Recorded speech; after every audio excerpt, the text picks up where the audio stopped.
Now we've learned the men will play on Saturday with a tip-off at about 8:45 Saturday night. It's the second game.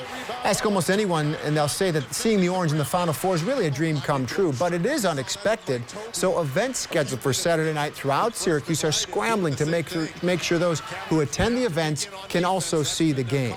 And this includes Beatle, a show at the Landmark Theater being planned for months, dedicated to Beatle enthusiasts in Central New York. They've already announced plans to accommodate those fans by moving their performance an hour earlier on Saturday night, plus some other things, too. Right now, our Samantha German's live at the Landmark Theater with more on what they're working on for these last-minute adjustments. Sam.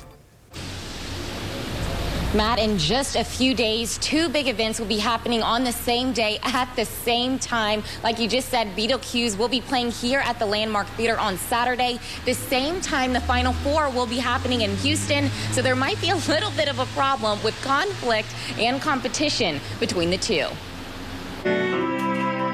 The sound of the Beatle practicing for their huge show has been Paul Davies' reality for 6 months now. But what he didn't see coming was the big Syracuse upset last night, forcing him to compete with the Orange on the same night. I was worried the Orange weren't even going to be close like everybody else, and I thought, okay, well, the show's going on as normal, but as the show went on, I'm like, uh-oh, what am I going to do? So all I could do was, once the game was over, I had to start thinking ASAP.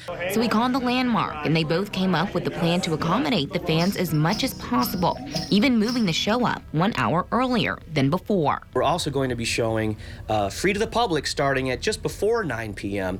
Anyone can come to the Landmark Theater on Salina Street and come watch the game on 2 large-screen TVs. But you still can imagine many who already bought their tickets for the Beatle were worried about missing another show, the Final Four. They weren't asking for refunds because they were being very, very nice, but they were concerned about missing the game and maybe not going to the show.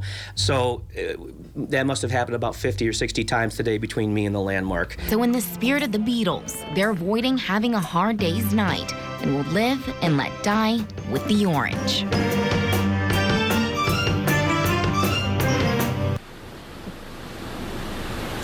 Now, Beatle will be performing here on Saturday from 6 to 9 p.m. on Saturday, and the game will be starting at 8:49. So with just about a 10-minute difference, the Beatle organizer says it should be a win-win for everybody that night. For now, reporting live in Syracuse, I'm Samantha German. Yeah, the orchestra's sounding pretty good, too. Thank you, Sam. Now, other big